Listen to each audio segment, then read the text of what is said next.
जय श्री राम। ओम वक्रतुंड महाकाय सूर्यकोटि समप्रभा निर्विघ्नं कुरु मे देव सर्वकारेषु सर्वदा। राम कीन्ह चाहि सोई होई, करे अन्यथा नहीं कोई। प्रभु श्री राम जिनकी लीला अपरंपार है। विभीषण जी बताते हैं कि लंका में एक सुषेण वैद्य विख्यात नाम का है, अपने यह औषध पूर्ण जानता है, सब भांति काम का है अपने। मेरा जाना तो अनुचित है, मेरा जाना तो ठीक नहीं, जाकर लौटने में शंका है।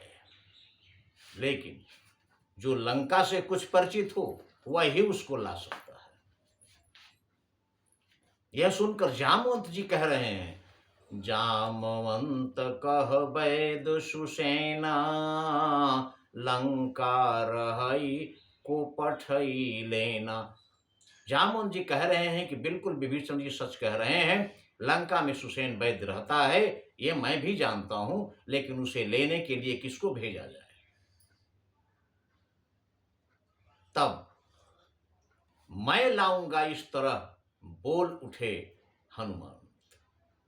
हनुमान जी बोले मैं लाऊंगा, और तभी विभीषण ने दिया सारा पता निशान।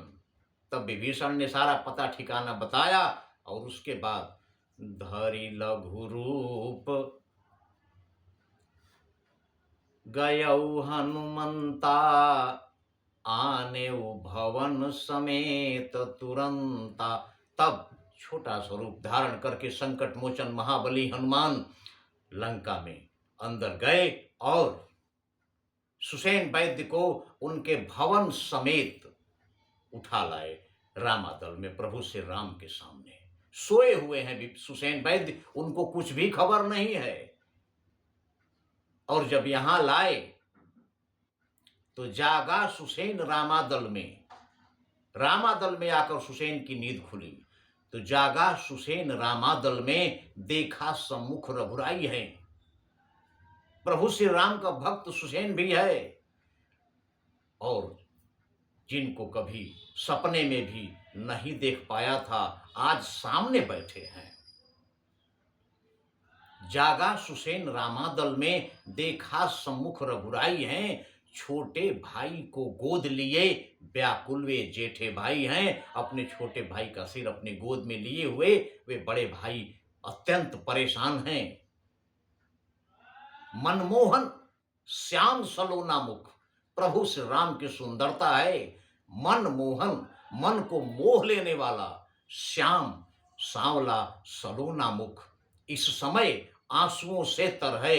जिस मुखमंडल को देखकर कोई भी मोहित हो सकता है, इतना सुंदर मुखमंडल आज आंसुओं में डूबा हुआ है। मानो पानी से भरा मेघ झर लगा रहा पृथ्वी पर है, मानो सांवला बादल पृथ्वी पर पानी बरस रहा है। सम्मुख देख सुषेण को बोले कौशल राय, वैद्यराज अति शीघ्र ही कुछ कीजिए उपाय। प्रभु श्री राम बोले वैद्यराज को देख कर कि वैद्यराज शीघ्र ही कुछ उपाय कीजिए, जिससे मेरा भाई जिंदा हो जाए।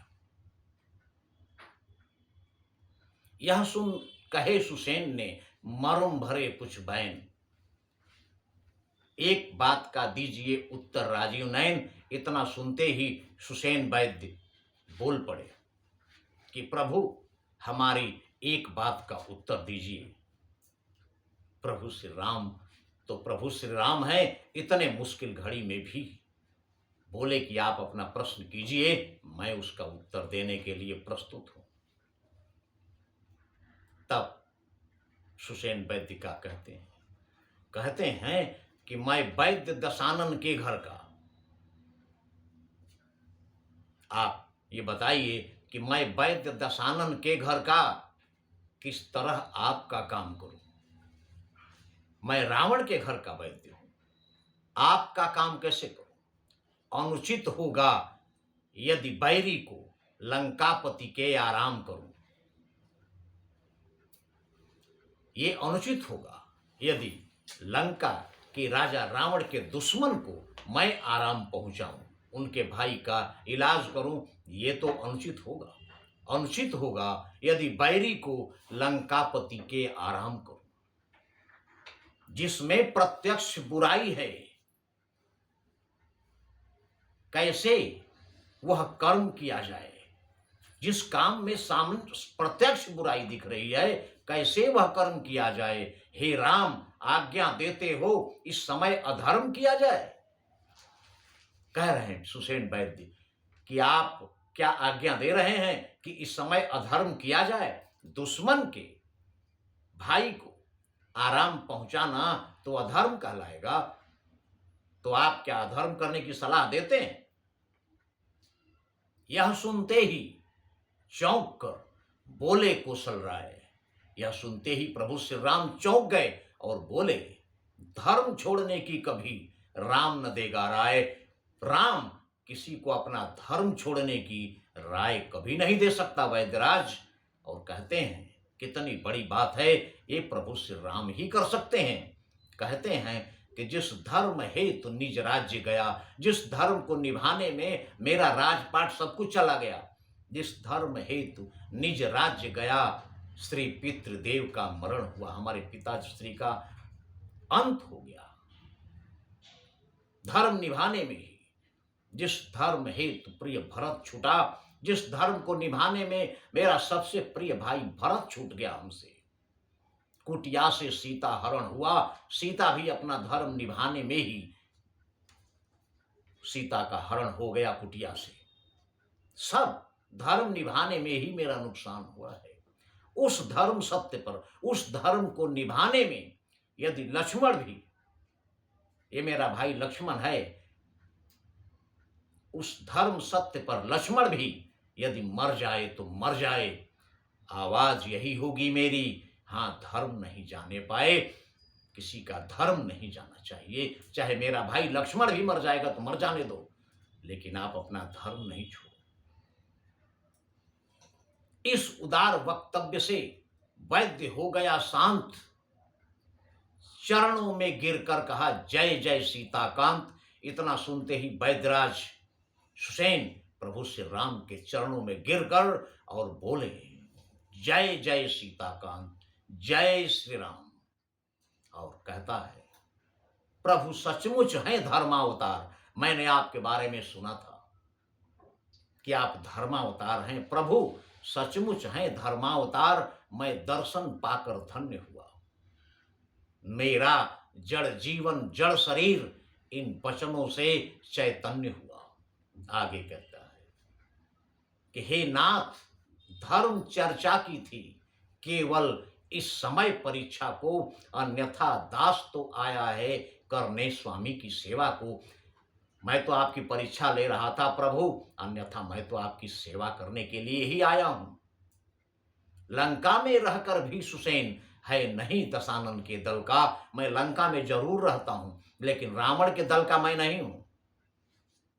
सहकारी है, सहयोगी है सब समय विभीषण मंडल का। मैं विभीषण जी के मंडली का आदमी हूं, रावण का नहीं। नाड़ी देखकर फिर बोले, वैद्यकुल रथ गहरी भारी चोट है अति दूर प्रयत्न। सुषेण वैद्य कह रहे हैं नाड़ी देखकर कि बहुत गहरी चोट है और बहुत दूर इसका इलाज है। सूरज उगने से पहले यदि आ जाए जड़ी तो जीवन है, अन्यथा असंभव है उठना। विष ने निर्जीव किया तन है। कह रहे हैं कि इस बाण के विष ने शरीर को बिल्कुल निर्जीव कर दिया है, और वो जड़ी सूरज उगने से पहले यदि आ जाएगी तो जीवन संभव है, नहीं तो उठना मुश्किल है। अत्यंत दूर है औषधि, वह औषधि बहुत दूर है। आसक्ति नहीं रात ही में, रात रात में ही आ जाना उसका संभव नहीं है ऐसा कौन यहाँ योद्धा जो लाए यहीं रात ही में? ऐसा कोई योद्धा है जो रात ही में उस जड़ी को यहाँ ले आए? इतनी बात को सुनते ही प्रभु श्री राम की सेवा को समर्पित संकट मोचन महाबली हनुमान बोले, ला सकता है दास यह रघुराई की आन। यह कहते हुए वहां पर आए श्री हनुमान जी आकर बोले कि मैं लाऊंगा जड़ी। और कहते क्या हैं, ये काम तो संकट मोचन ही कर सकते हैं। कहते हैं कि जड़ी रात ही में कहां है? कहते हैं भूतल में हो या नभतल में।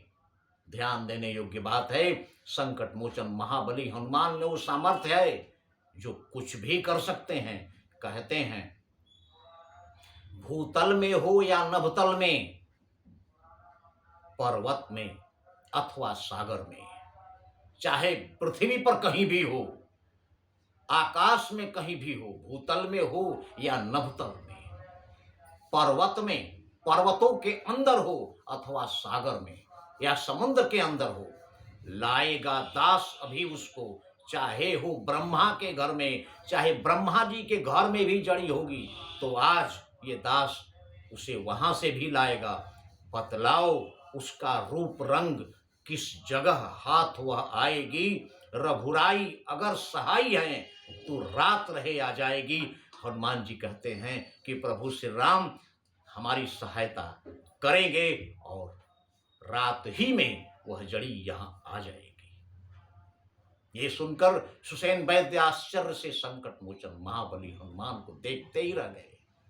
आगे की कथा अगले वीडियो में, किंतु सब कुछ प्रभु श्री राम की कृपा से ही हो रहा है, इसलिए सब कुछ वही है। नहीं कली कर्म न भगति विवेको, राम नाम अवलंबन एको। जय श्री राम।